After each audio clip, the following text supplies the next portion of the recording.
সংক্ষিপ্ত সময়ের মধ্যে মানব কল্যাণের সংগঠনের সভাপতি, সদস্য, সেক্রেটারি,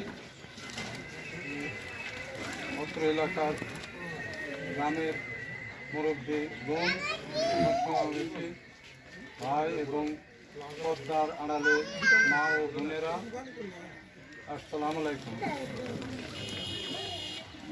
সংগঠন দীর্ঘ 13 সালের থেকে আজ 26 সাল পর্যন্ত চালাচ্ছে।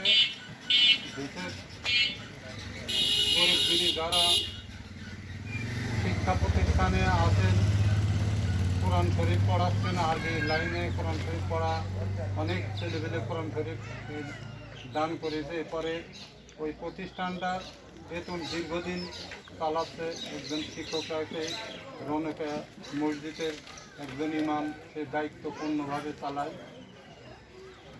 এলাকার যারা গরিব দুঃখিনী তাদের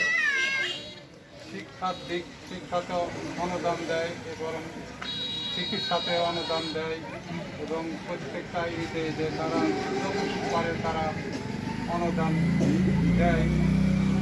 দেওয়ার পরে এলাকার লোকের সাথে সকলে সম্পৃক্ত রাখে এবং আপনারা একটুখানি উদ্যোগ করে দেখবেন যে এলাকার লোক সকলে যাতে মানুষ ভালো কাজে সমর্থন করে না, খারাপ কাজে সমর্থন বেশি করে। তো এইগুলো শিক্ষা প্রতিষ্ঠান, এই শিক্ষা প্রতিষ্ঠানে আপনারা সকলে একটু সহযোগিতা করবেন। এই কথা বলে আমার বক্তব্য শেষ করলাম। আসসালামু আলাইকুম।